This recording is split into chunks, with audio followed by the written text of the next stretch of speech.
The smell of burnt toast hung in the air, a familiar scent in the beige, surgically clean kitchen I had called home for 18 years. It was March 15th, my birthday. I walked in expecting, well, I don't know what I was expecting. Maybe a slightly less burnt piece of toast. What I got was a verdict.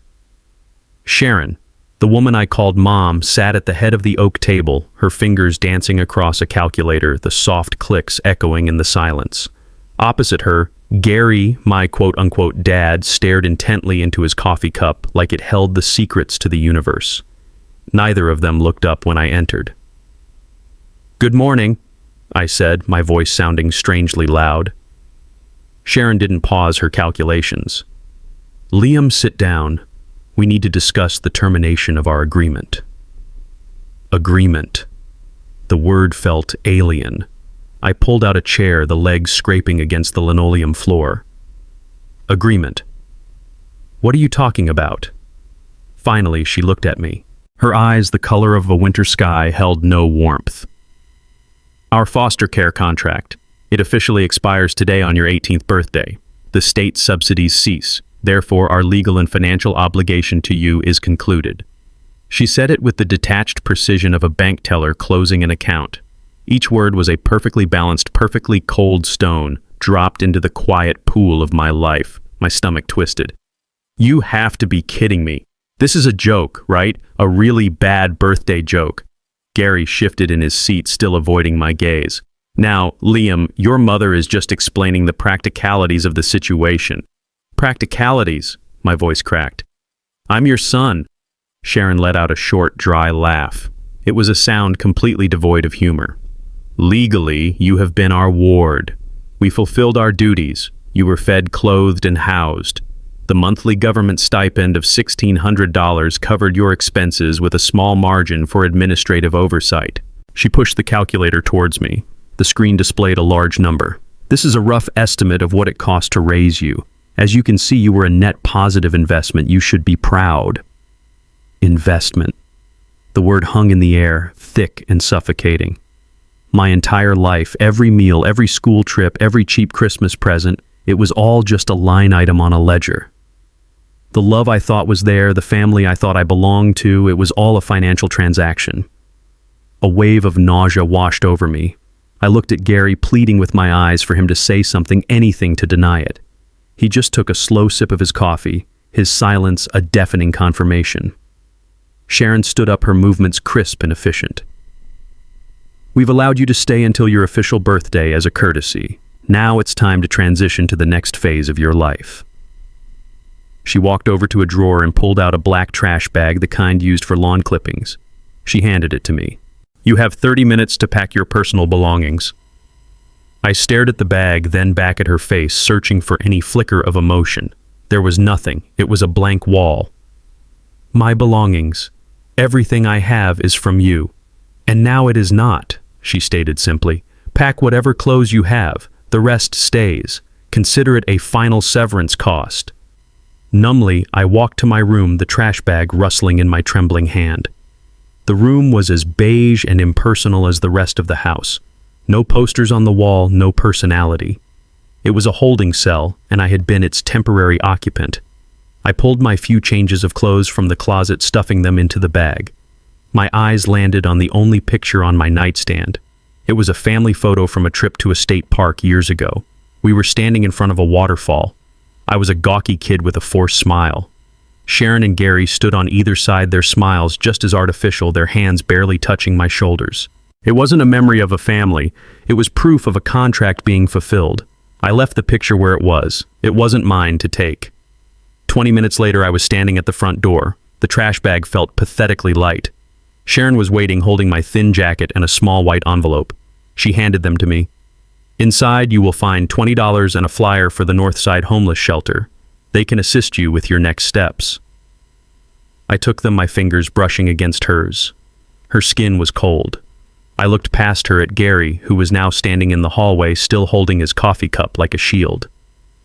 For a moment, I thought I saw a flicker of something in his eyes, regret maybe, or shame. But it was gone as quickly as it came. He just gave a small, helpless shrug. Our business is concluded, Liam. Sharon said, opening the door. The cool morning air hit my face. Good luck. And with that, she gently but firmly pushed me out onto the porch and closed the door. The lock clicked shut behind me, a final metallic sound that severed 18 years of my life. I stood there on the concrete steps, a trash bag in one hand, a path to a homeless shelter in the other, and the impossible truth echoing in my head. I was never a son. I was just a deal that had finally closed. For the first hour, I just walked. The city lights blurred into long streaks of red and white, a watercolor painting seen through tears. I didn't realize I was crying. There was a strange, hollow feeling in my chest, a bizarre sense of freedom. No more beige walls, no more silent dinners, no more living up to the terms of a contract I never knew I had signed. For a few wild moments, I felt untethered, a ghost drifting through a world that was suddenly terrifyingly vast. But that feeling, that fragile illusion of liberty, began to curdle as the temperature dropped. The wind found its way through my thin jacket, biting at my skin with tiny, sharp teeth. The freedom started to feel like exposure. The vastness began to feel like a crushing, empty void. Every passing car felt like a threat. Every shadow in a doorway seemed to move. I was no longer a person walking through a city. I was prey, suddenly aware of the predators that had always been there just beyond the glow of my sheltered life. Hunger, a dull ache at first, sharpened into a painful knot in my stomach. The $20 in my pocket, the flyer for the shelter, they felt like a cruel joke. The shelter was on the other side of town, an impossible distance to cross on foot in the middle of the night. And the $20 felt like the last $20 on earth. It was all I had. It was everything. My legs ached and my spirit was wearing thin. I needed to find a place to rest, a place to disappear until the sun came up. I spotted a narrow alley between a closed laundromat and a brick office building. It was dark, shielded from the wind, and smelled of damp cardboard and old rain. It seemed perfect. A discarded refrigerator box lay on its side, a ready-made shelter. With a sense of relief so profound it almost made me dizzy, I crawled inside, pulling my knees to my chest and wrapping my arms around myself for warmth. For the first time in hours, I felt a flicker of safety. I closed my eyes, trying to pretend I was anywhere else. But I wasn't alone. A low, gravelly voice cut through the darkness. "You're in my spot, kid." My eyes snapped open. A figure was blocking the entrance to the box, a silhouette against the distant streetlights. He was tall and gaunt, with a ragged beard and eyes that seemed to burn in the shadows. He took a step closer, and the smell of cheap whiskey and unwashed clothes filled my small space. "I didn't see anyone," I stammered, my heart hammering against my ribs. "Well, you see me now," he rasped. "This is my box. Rent's due." He held out a grimy hand. "What you got?" Fear, cold and sharp, lanced through me. "I don't have anything." It was a stupid, reflexive lie. He chuckled, a dry, rattling sound. "Everyone's got something. I saw you counting your money under the streetlight. Looked like a 20. Hand it over. Call it a moving fee." "No," I whispered, clutching my pocket. "It's all I have." His face hardened. "That's the price of admission, kid. You learn that quick out here. Nothing's free." He lunged his hand, grabbing for my jacket. Panic erupted in my chest, hot and blinding. I scrambled backwards, but there was nowhere to go. We wrestled in the cramped space, a clumsy, desperate struggle. He was stronger than he looked, his fingers like iron claws. I felt his hand close around my pocket, tearing the thin fabric. I heard the rip of paper. He had it. He had my $20. Something inside me snapped. It wasn't bravery. It was pure animal terror. I shoved him with all my might, catching him off balance. As he stumbled back, I scrambled out of the box and ran. I didn't look back. I just ran, my lungs burning, my feet pounding against the cracked pavement. I ran until the alley was far behind me, until my legs gave out and I collapsed into another doorway. This one more exposed, more dangerous. I huddled there, gasping for air, my body trembling uncontrollably. He hadn't just taken my money. He had taken the last tiny piece of the old world I was clinging to. He had taken the final insulting payment from Sharon and Gary. He had taken my hope. Curled into a tight ball on the cold concrete with nothing in my pockets and a gaping hole where my life used to be, I finally understood. I wasn't just lost. I was being erased. A few weeks on the street teaches you things. It teaches you which dumpsters are likely to have day-old bread and which just have rotting trash. It teaches you to sleep with one eye open, to recognize the sound of approaching footsteps, to make yourself invisible. I was thinner, my clothes were grimy, and there was a permanent chill that seemed to have settled deep in my bones. But the shock had worn off, replaced by a grim, stubborn resolve. Despair was a luxury I couldn't afford. Hunger was a constant gnawing reminder that I had to do something, anything other than just fade away. I had to work. A real job, even the lowest kind, meant a few dollars. A few dollars meant a hot meal. A hot meal felt like a miracle. That's what led me to Frank's Diner. It was a small, old-fashioned place tucked between a pawn shop and a laundromat, its windows steamy and glowing with a warm yellow light.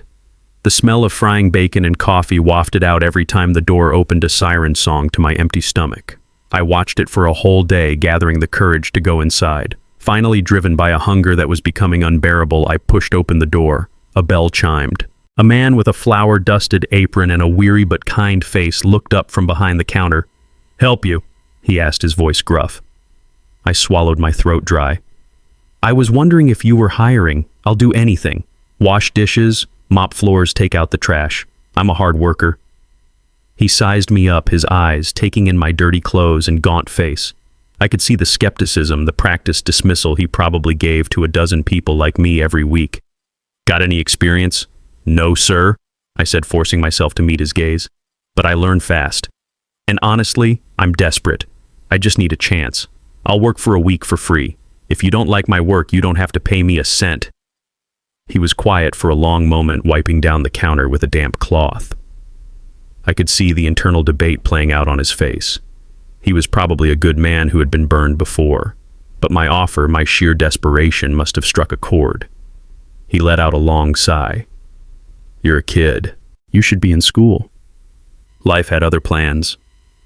I said, my voice quiet. He sighed again. "All right, kid. The dishwasher quit yesterday. The job's yours. $10 an hour plus a meal at the end of your shift. You start now. Go through those doors, the sink is on your right." Relief washed over me so powerfully I felt my knees go weak. A job. A meal. It was more than I had dared to hope for. "Thank you," I said, my voice thick with emotion. "Thank you, sir. You won't regret this."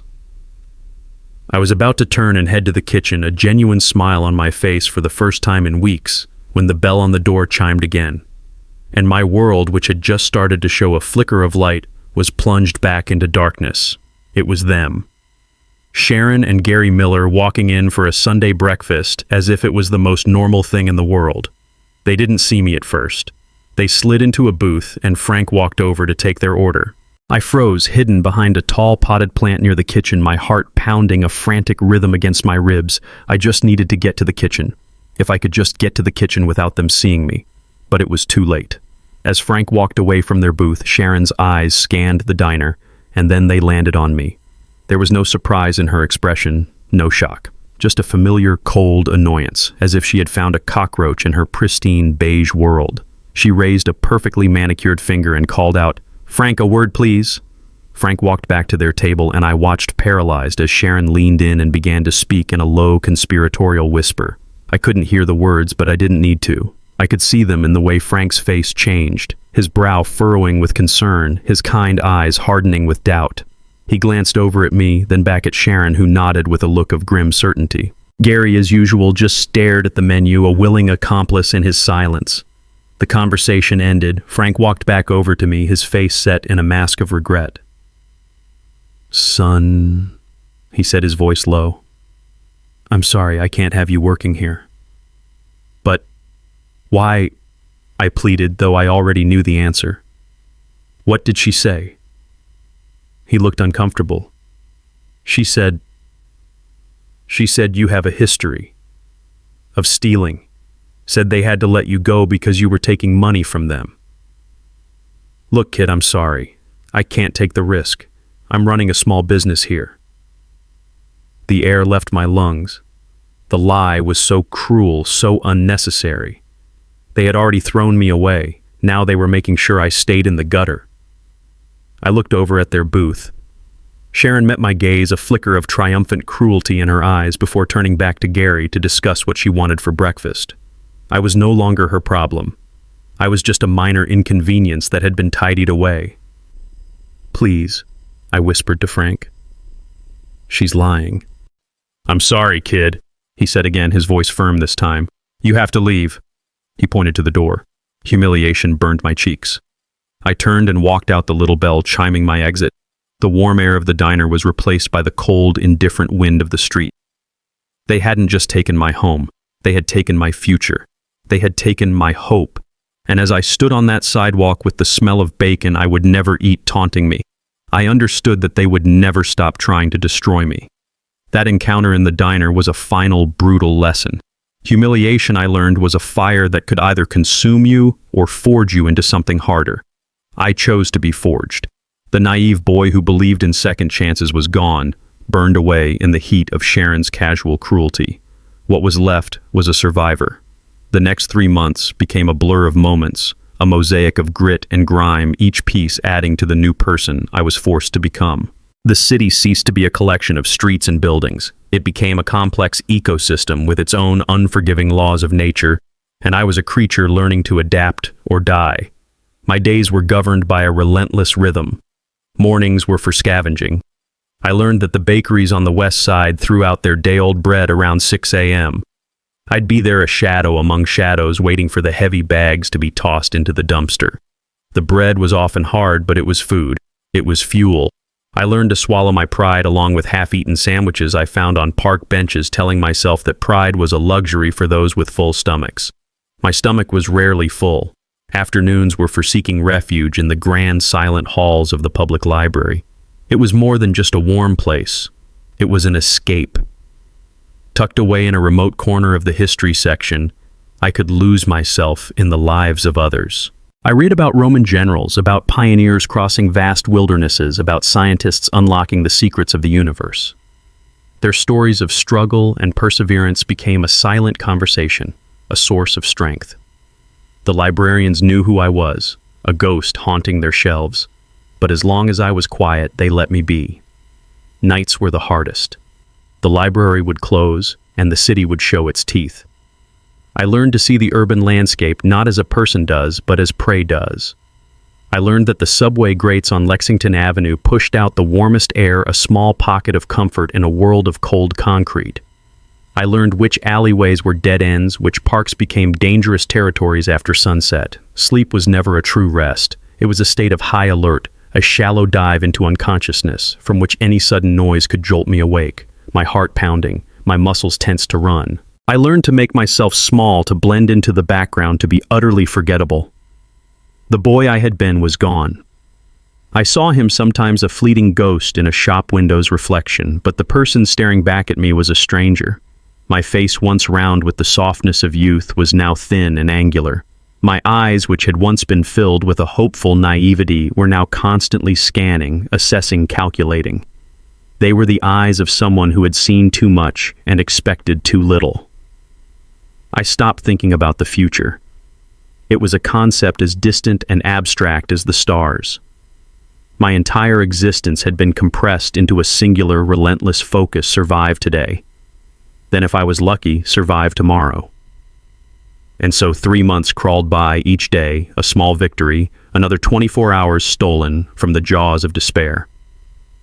That afternoon, I was on my usual perch, the wide stone steps of the library, watching the river of humanity flow by. The world was full of people going somewhere, people with plans, with homes, with lives. I was an island in that river, stationary and alone. The sun was a pale disk in the sky, offering light but no real warmth. I wasn't waiting for a miracle. I had stopped believing in them. I was simply existing, a ghost haunting the edges of a world that had no place for me. I was so focused on being invisible, on watching everyone else, that I never noticed I was being watched myself. A man in a clean suit was standing across the street, his eyes fixed on me. He wasn't looking at a homeless kid. He was looking for someone he had spent years trying to find, and he was about to change everything. I was so lost in my own gray, featureless world that I didn't notice him at first. He was just another part of the scenery, a man in a dark suit standing across the street looking at the library's grand facade. But then I felt it, a prickling sensation on the back of my neck, the kind of feeling that tells you you're being watched. My street-honed instincts, the ones that had kept me safe for 3 months, screamed to life. I slowly raised my head and my eyes met his. He wasn't looking at the building anymore. He was looking directly at me. He wasn't a cop. I knew what they looked like, the weary set of their shoulders, the way their eyes scanned a crowd. And he wasn't homeless. His suit was perfectly tailored, his shoes polished to a mirror shine. He looked like he had stepped out of one of the gleaming office towers downtown, a world away from the gritty reality of these steps. My internal alarm system, the one that had saved me from being robbed or beaten more times than I could count, was blaring. Clean suit, focused attention approaching a kid on the street. It meant trouble. It meant social services or some church group or worse. It meant someone trying to put me back into a system that had already chewed me up and spit me out. He started walking towards me, his steps measured and confident. I didn't wait. I stood up, my bag of meager possessions slung over my shoulder, and started walking quickly down the steps away from him, melting back into the anonymous flow of the sidewalk. I didn't run. Running attracts attention. I just walked fast and purposeful, weaving through the afternoon crowd. I took a sharp right onto a side street, then a quick left, a path I knew would lead to a maze of smaller alleys. I just had to lose him. Liam Johnson. His voice cut through the noise of the city, clear and calm. Hearing my name, the name I hadn't heard spoken aloud by anyone but myself in months, was like a physical blow. I froze for a split second, my back to him. How did he know my name? The momentary hesitation was all he needed. He caught up to me, stopping a few feet away, holding his hands up in a gesture of peace. "I'm not here to hurt you," he said, his voice even. "My name is David Chen. I just want to talk to you." "I have nothing to say," I said, my voice rough from disuse. I kept my body angled away from him, ready to bolt. "I don't know you. Leave me alone." "I understand you're scared," he said patiently. "I know what you've been through. I'm not with the police and I'm not with social services." He reached slowly into his jacket, and I tensed, my muscles coiling.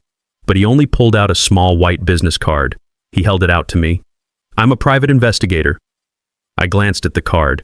It was simple: David Chen Private Investigations, with a phone number and an address in a fancy part of town.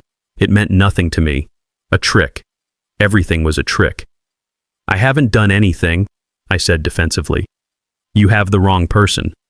"No, Liam, I have the right person," he said, his voice softening slightly.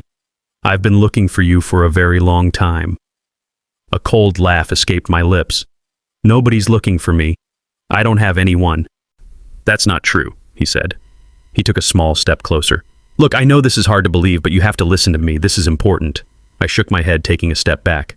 "Whatever you're selling, I'm not buying. Whatever scam you're running, try it on someone else." This was it. The final cruelest joke the world could play on me, to send someone to dangle a thread of mystery, of possibility, just so they could snatch it away. I was done with hope. I was done with people. I turned to walk away for good. "I was hired by your father, Arthur Cole, to find you." Those words stopped me dead in my tracks. They didn't make any sense. They were just sounds, a random collection of syllables that had no connection to my reality. Father. The word was a hollow echo from a life I never had. I turned back slowly, my mind racing, trying to process the absurdity of what he just said. "My father is dead." I said the words tasting like ash. "I don't have a father. I'm an orphan. That's what the Millers always told me." David's expression was filled with a deep, profound sadness. "The Millers were not entirely truthful with you, Liam. Your father, Arthur Cole, never stopped looking for you. He hired me 5 years ago. It has taken me this long to cut through the sealed records and the legal walls the Millers put up to find you." It was too much. A roaring sound filled my ears. Arthur Cole. The name was foreign, meaningless. This had to be a mistake, a lie. "I don't believe you." I whispered the words, barely audible. Why would he look for me? Why now? David looked down for a moment, and when he looked back up, his eyes were full of a sorrow that felt real, and it terrified me. "He wanted to be here himself. He was planning to meet you on your 18th birthday, but, Liam, I'm so sorry. He passed away 2 days before. A heart attack. His final instruction to me was to find you no matter what." He took out his wallet and showed me a picture. It was a man with kind eyes and a warm smile standing in front of an impressive building. A man who looked a little like me. My head was spinning. My legs felt weak. I leaned against the cold brick of the building behind me, the world tilting on its axis. A father, a name, a face, a man who'd been looking for me. It was all impossible. And yet the look in David Chen's eyes, the quiet certainty in his voice, it felt more real than anything I had experienced in my entire life. He must have seen the utter confusion and despair on my face. "I know this is a lot to take in," he said gently. "You look like you haven't eaten in days. Let me buy you a meal. You can ask me anything you want. I have all the answers, Liam, I promise." He pointed to a small, quiet diner at the end of the street. "Please, let me help you." I looked at him, then at the diner, then back at him. Every instinct I had honed for survival screamed at me to run. But for the first time in 3 months, another voice, a smaller, long-forgotten voice from the boy I used to be, whispered a single word. What if the cafe was warm? The air was thick with the rich scent of coffee and cinnamon, a smell from a life I had almost forgotten. David led me to a small booth in the corner, and I slid onto the smooth vinyl seat, feeling clumsy and out of place. My grimy clothes felt like a costume from another world. Everyone around us was clean, their conversations easy, and light, their faces untroubled. I felt like a ghost who had wandered into a land of the living, and I was terrified they would see me for what I was and cast me out. David seemed to sense my discomfort. He didn't say anything, just gestured to the menu. "Order whatever you want, Liam," he said, his voice gentle. I stared at the words on the page, but they wouldn't focus. It had been so long since I'd had a choice. A waitress came over and David ordered for both of us. A cheeseburger, fries, and a chocolate milkshake for me. A simple black coffee for him. When the food arrived, I stared at it for a full minute. It was the most beautiful thing I had ever seen. The bun was toasted, the cheese was melted perfectly, and the fries were golden and crisp. I ate. I didn't taste the first few bites. I just shoveled the food into my mouth, my body driven by a primal, desperate hunger. Only when the sharpest edge of that hunger was blunted did I slow down, finally tasting the salt, the warmth, the sheer miracle of a hot meal. David just sat there sipping his coffee, watching me with an unreadable expression. He didn't speak until I had finished the entire plate and was halfway through the milkshake. "Better?" he asked. I nodded, my throat too thick with food and emotion to speak. "Good," he said. "Because what I have to tell you is going to be difficult to digest." He leaned forward, his hands clasped on the table. "You asked me who Arthur Cole was. He was your father, but he was also the founder and CEO of Cole Energy, one of the largest independent oil companies in Texas. He was a self-made man, grew up with nothing, built an empire from scratch." I listened, the milkshake glass cold in my hands.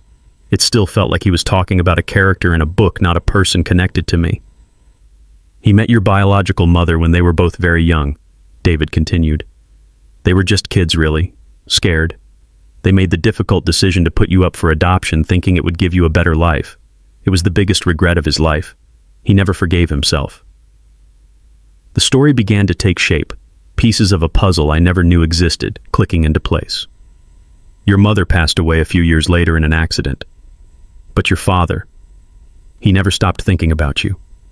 As soon as he had the money, he started looking. He hired a dozen investigators before me. But the adoption was sealed. The records were locked down tight. And the Millers, they were not cooperative. Every time he got close, they blocked him. They told his lawyers you were happy, well-adjusted, and that a relationship with him would be disruptive. They made sure he could never reach you. A hot, bitter anger rose in my throat, an anger directed at Sharon and Gary. They hadn't just taken the state's money. They had stolen a father from me. They had stolen a life from me for $1,600 a month. He never gave up.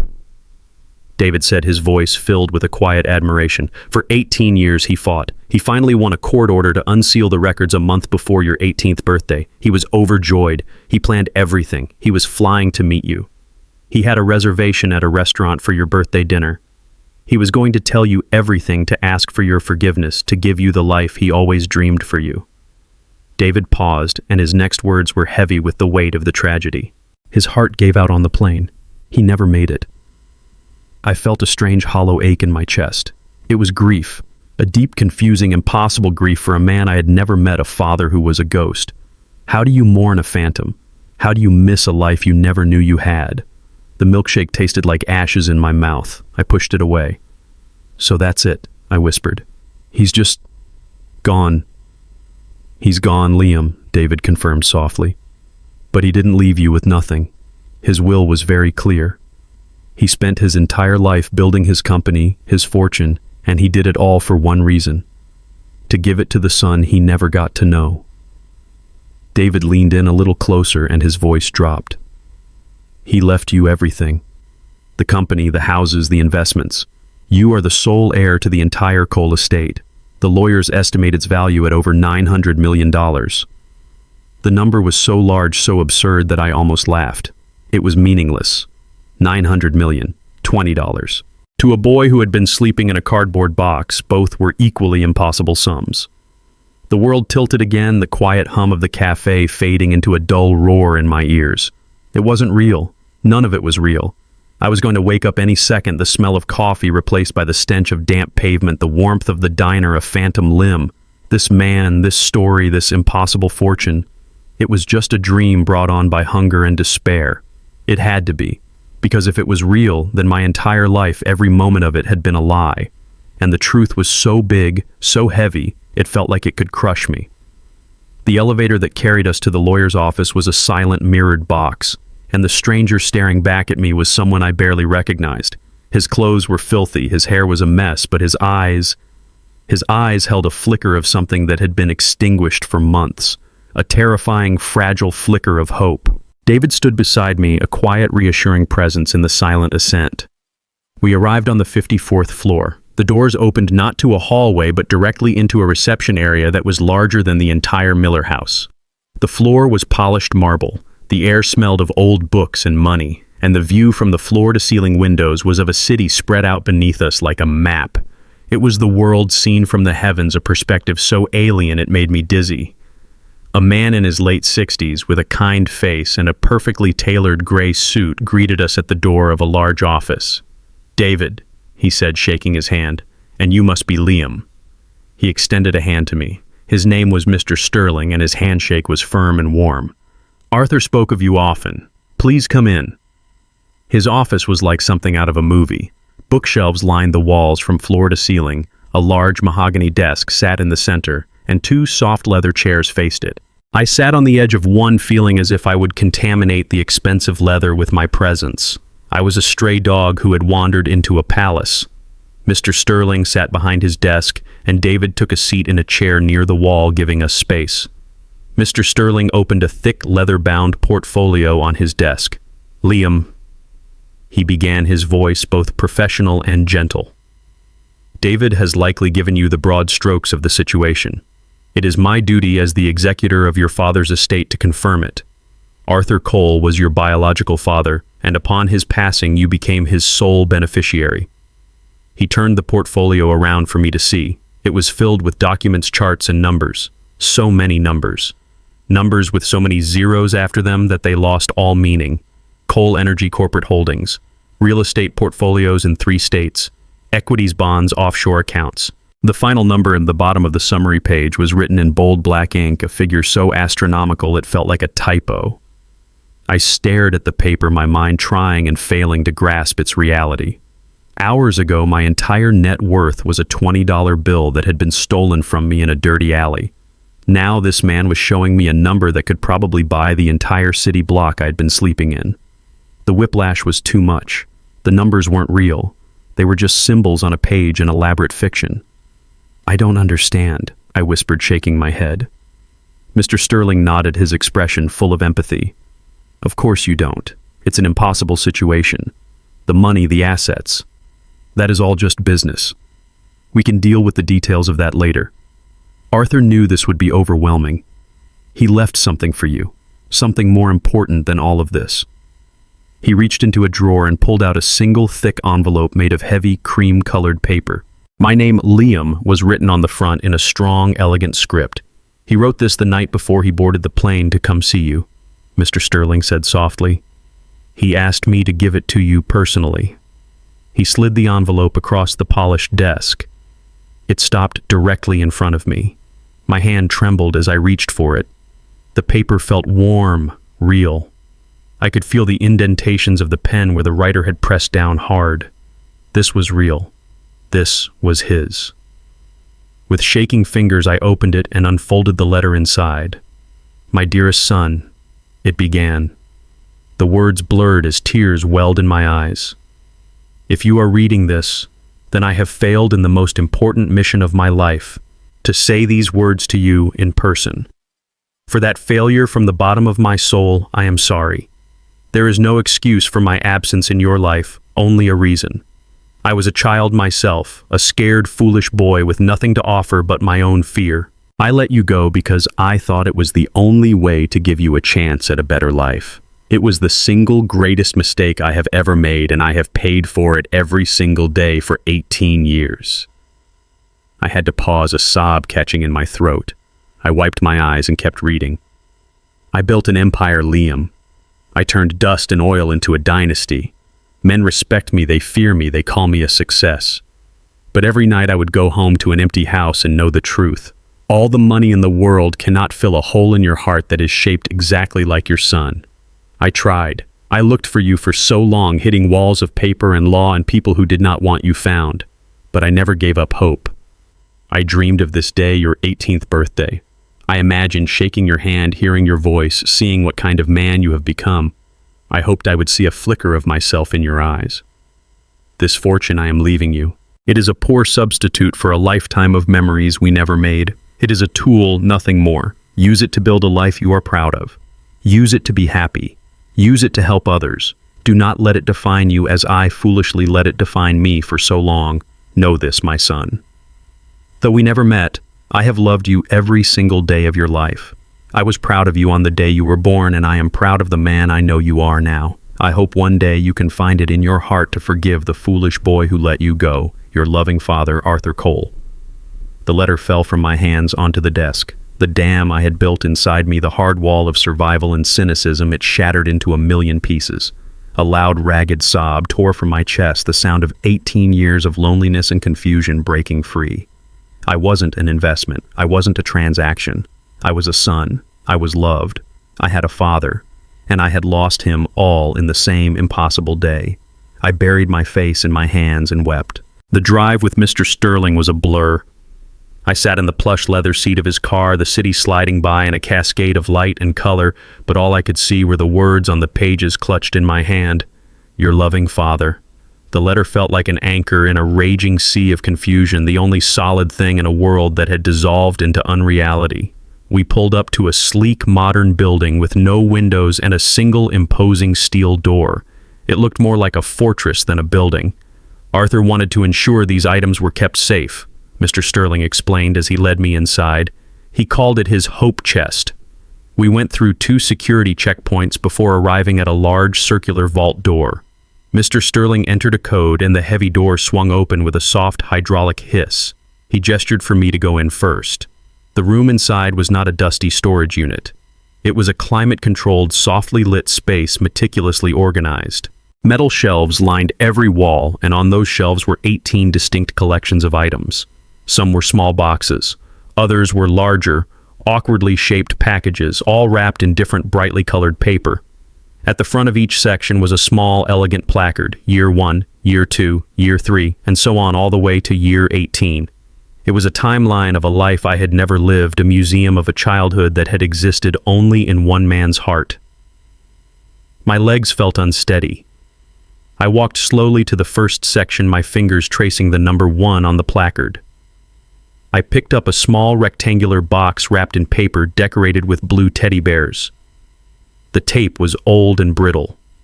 I carefully unwrapped it. Inside was a beautiful wooden train, set its colors still bright, each car perfectly crafted. It was the kind of timeless toy a father gives his son, a gift meant to be the start of a tradition. I held the small engine in my palm, its weight solid and real, and imagined a different life, one where my hands were small enough for this to be my whole world. I moved through the years, a ghost walking through his own past. Year 5. A large flat present wrapped in paper covered with dragons and castles. I opened it to find a thick, beautifully illustrated book of adventure stories. I opened the cover, and there on the first page was an inscription in the same strong script as the letter. To my son Liam, may your life always be full of adventure. I am so proud of you. Love, Dad. The word dad was a punch to the gut. I traced the letters with my finger, saying the word aloud for the first time in my life, a soft broken whisper in the silent room. I skipped ahead, my eyes blurry. Year 12. A long, heavy box.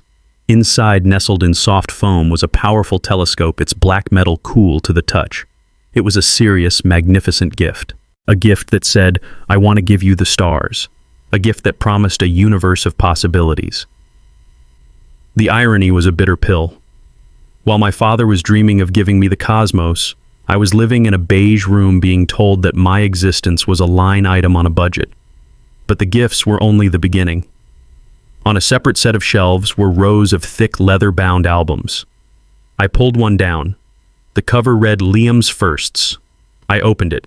Inside were not photographs of me, but stock photos, newspaper clippings, and drawings, all meticulously arranged.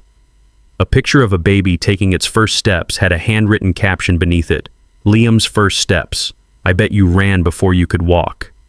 Another page was titled First Little League Game. It had a picture of a random boy in a baseball uniform swinging a bat. The caption read, "I know you hit a home run, son." It was a scrapbook of a phantom life, a desperate, heartbreaking attempt by a father to feel connected to the son he couldn't see. And then there were the letters, stacks of them bundled by year, not just for birthdays, but for Christmas, for the first day of school he imagined I was having, for a lost tooth he pictured under my pillow. It was a river of words, a torrent of love that had nowhere to go. I picked one at random from year 8. "Dear Liam," it read, "Today I imagined you starting 3rd grade. I hope you made new friends. I hope you were kind to the other kids. I hope you know wherever you are that your father is thinking of you and loves you more than all the stars in the sky." I sank to the floor, the letter in my hand, surrounded by the tangible proof of 18 years of unwavering love. I was sitting in the middle of my own childhood. It wasn't the one I had lived, but it was the one I was meant to have. In this sterile, quiet room, surrounded by the gifts and letters of a ghost, I felt more loved, more seen, and more at home than I had ever felt in my entire life. I sat there for what felt like hours, adrift in a sea of memories that weren't my own. Each gift, each letter was a piece of a puzzle forming a picture of the father I never knew.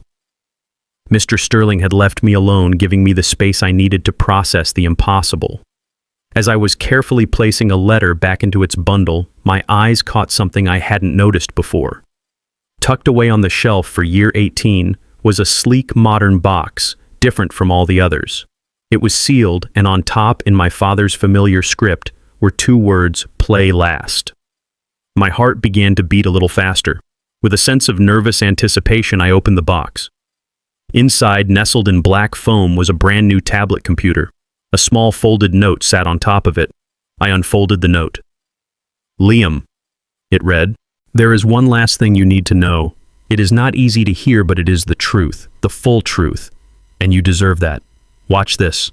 I love you, Dad." I pressed the power button and the screen flickered to life. There was only one file on the device, a video. I tapped it. The screen filled with the face of Arthur Cole, my father. He looked older than in the picture David had shown me, tired, but his eyes were bright with a nervous electric energy. He was in a hotel room, a suitcase open on the bed behind him. He was looking directly into the camera, as if he was looking right at me. "Liam," he began, his voice a little shaky. "Son, I'm in a hotel just a few miles from your house.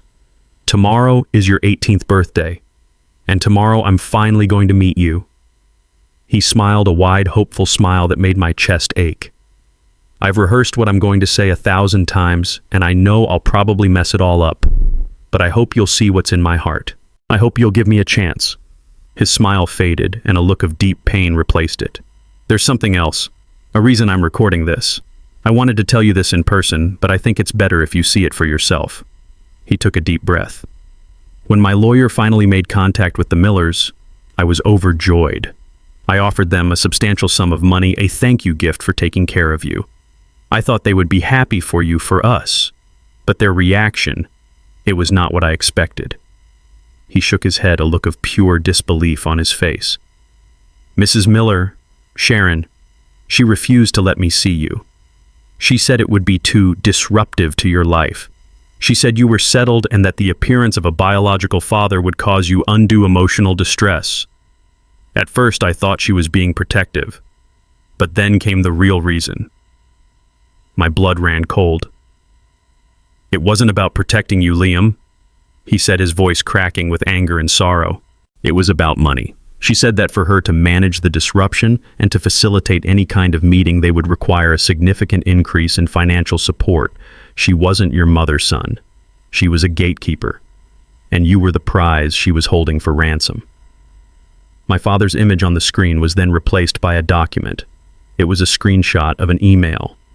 The sender was Sharon Miller. The recipient was Mr. Sterling Arthur's lawyer. The subject line read, "Regarding the Cole matter." I leaned closer, my eyes scanning the cold typed words. The email was a masterpiece of corporate blackmail disguised as parental concern. It talked about Liam's delicate emotional state and the stable environment we have painstakingly provided. And then the final paragraph.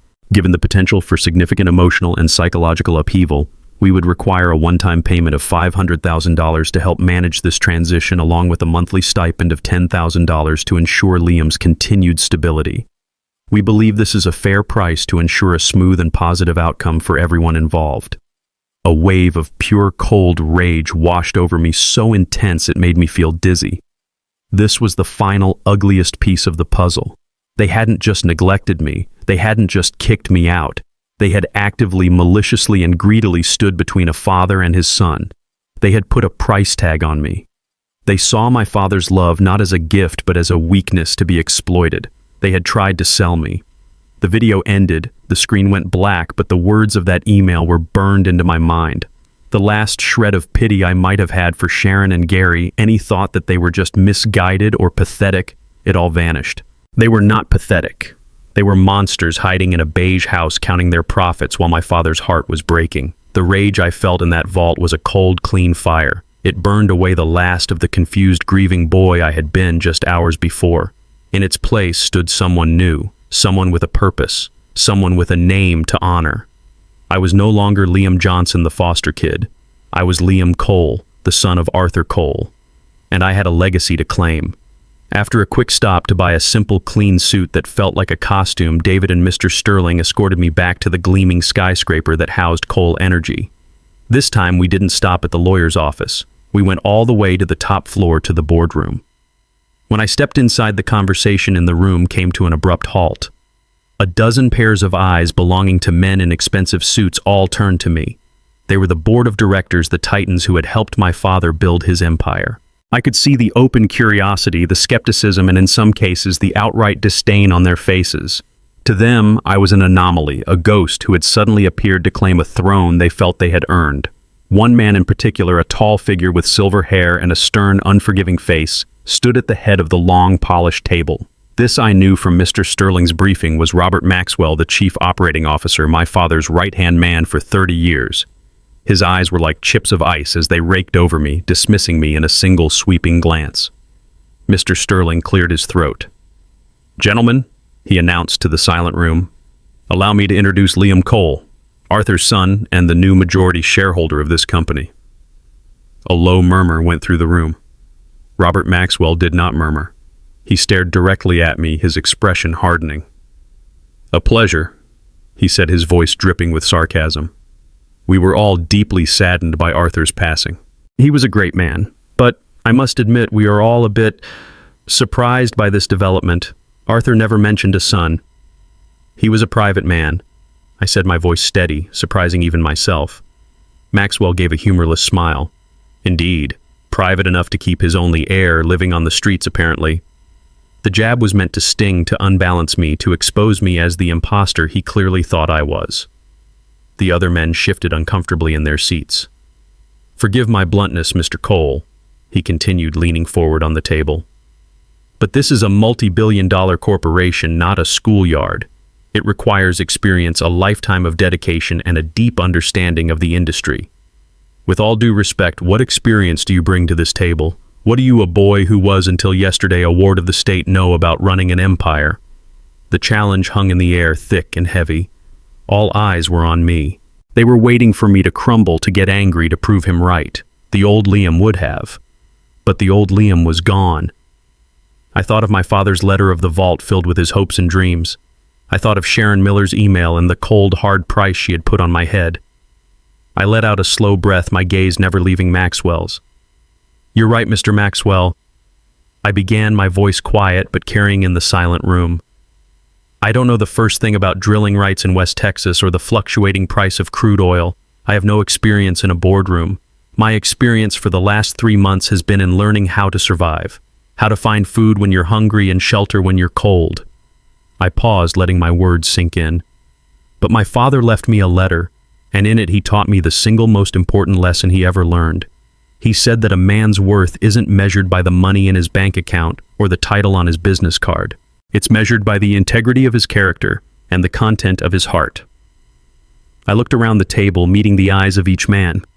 "You all knew my father as a businessman. I am here to honor him as a man. I will learn this business because it was his life's work, but I will not let it be my life's definition. This company will not just be profitable, it will be honorable. It will have integrity. That is the experience I bring to this table, Mr. Maxwell. The experience of knowing what it's like to have nothing, and therefore understanding the true value of everything." Silence. A deep, profound silence filled the room. Robert Maxwell stared at me, his mouth slightly agape, the condescending smirk wiped clean from his face. The other board members looked at me with a newfound respect. In that moment, I wasn't a street kid. I wasn't an heir. I was the son of Arthur Cole, and I had claimed my father's legacy not with a show of force, but with a simple, undeniable truth he had left behind just for me. A week passed. It was a week of dizzying change of meetings and legal briefings, of being fitted for suits and learning the names of people who now answered to me. I was living in my father's penthouse apartment, a place so high in the sky it felt disconnected from the world below. But I hadn't forgotten the world below. I hadn't forgotten the cold pavement or the gnawing hunger, and I hadn't forgotten the faces of the two people who had put me there. I had wondered if I would ever see them again, and a part of me hoped I wouldn't, but I knew with a grim certainty that our story wasn't over. Their greed was a force of nature, and it would inevitably lead them to me. It happened on a Tuesday. My new assistant buzzed me on the intercom, her voice hesitant. "Mr. Cole, there are 2 individuals in the lobby. A Sharon and Gary Miller. They're demanding to see you. They say it's a personal family matter. Should I have security escort them out?" A cold calm settled over me. So they had come. "No," I said, my voice even. "Send them up." I stood by the floor-to-ceiling window of my new office, the office that had belonged to my father, and watched the elevator indicator climb.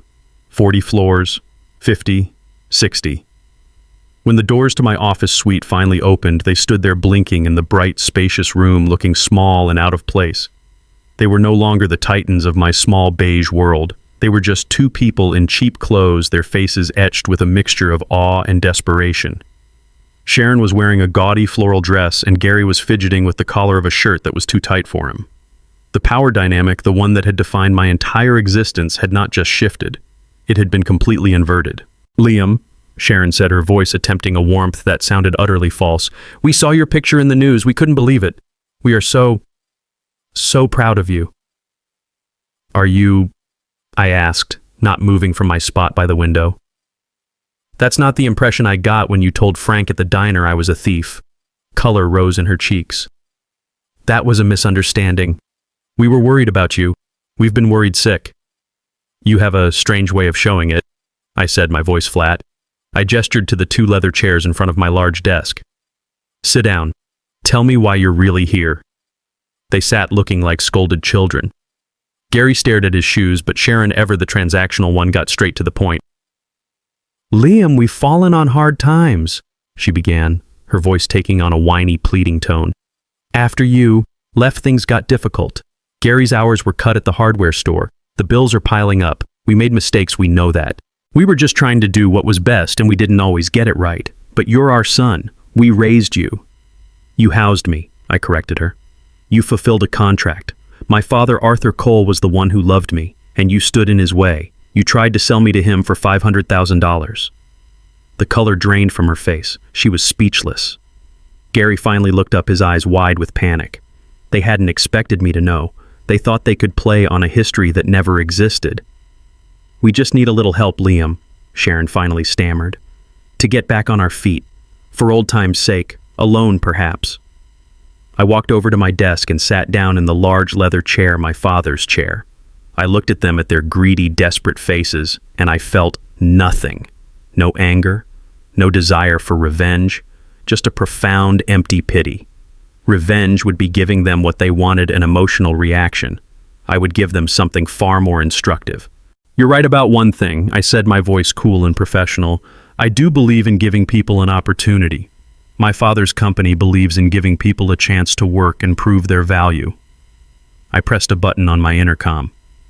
"Mary, could you send in the head of building services, please?" A moment later, a man in a neat uniform entered the office. I stood up.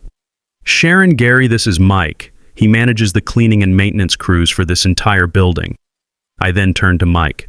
"Mike, I have 2 candidates for your evening crew.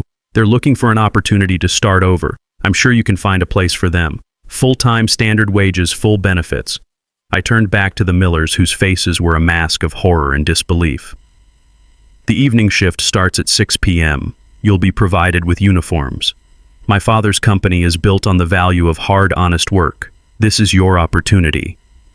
Sharon stared at me, her mouth opening and closing like a fish. The humiliation was a visible wave that washed over her. To work as a cleaner in the building owned by the boy she had thrown out, it was a fate worse than poverty to her. She stood up, her face twisted in a snarl of fury. You can't be serious." "I have never been more serious in my life," I said calmly. "The offer is there. Take it or leave it." She grabbed Gary by the arm and practically dragged him out of my office, sputtering with rage. As they left, I saw the truth in their eyes. They hadn't lost a son. They had lost a winning lottery ticket, and that was the only loss they would ever truly feel.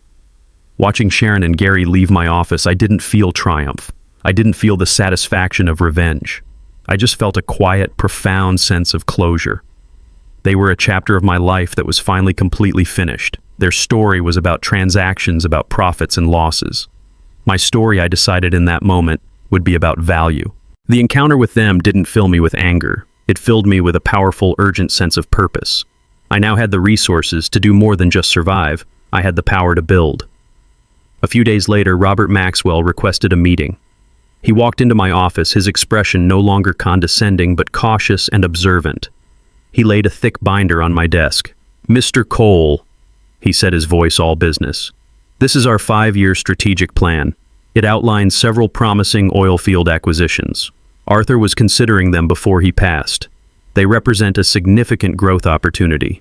I looked at the binder, at the charts and projections, and then I looked at Robert. "Thank you, Robert," I said. "I appreciate you bringing this to me, but I have a different kind of acquisition in mind." I pushed the binder gently back towards him. "My father built an empire from the ground up because he had nothing. He wanted to give me the security he never had. But he also taught me that a person's worth is not in their balance sheet.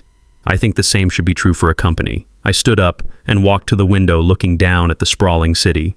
Down there right now are hundreds, maybe thousands of kids like me. Kids turning 18 and aging out of the foster care system. They're being handed a garbage bag and a flyer for a homeless shelter just like I was. They have no safety net, no family, no resources. They have all the potential in the world but no opportunity. That is a waste this company can no longer afford to ignore. I turned back to face him, my voice filled with a conviction I had never felt before. Therefore, my first major initiative as the head of this company will be the creation of the Cole Foundation. We will dedicate 10% of this company's annual profits to it. Its sole mission will be to provide housing, job training, mentorship, and educational grants for every single young adult aging out of the foster system in this state. Robert stared at me, his face unreadable. I expected him to argue, to talk about fiduciary duty to the shareholders, about the impact on our bottom line. Instead, he was silent for a long time. When he finally spoke, his voice was thick with an emotion I didn't expect. "Your father, he would have been so proud of you," he said quietly. "He always said that the oil was just a means to an end. I think he'd be glad to know you figured out what that end was." In that moment, he wasn't my subordinate. He was my ally. 6 months later, I wasn't standing in a boardroom. I was standing on the porch of a large, beautifully renovated house in a quiet neighborhood. The sign on the lawn read, "Cole House, a place to begin." It was the first of many. Inside, a dozen 18 and 19-year-olds were moving in carrying boxes, laughing, choosing their rooms. They were kids who just weeks ago had been sleeping in shelters or on the street. Now they had a home, a real one. They had caseworkers and job counselors and a fully stocked kitchen. They had a chance. I wasn't there as a CEO or a benefactor. I was just there watching. A young woman with tired but hopeful eyes caught my gaze and gave me a small, grateful smile. And in that smile, I felt a sense of peace that all the money in the world could never buy. I had spent my entire life feeling like I didn't belong anywhere. But standing there watching these kids find the safety I had always craved, I realized the truth. Home wasn't a place you inherited. It was a place you built. By giving them a home, I had finally truly found my own. Some inheritances are measured in dollars, others in scars. But the greatest legacy isn't what's left for you, it's what's left inside you. True wealth isn't about the home you can buy, but the home you can build for others who have lost their own.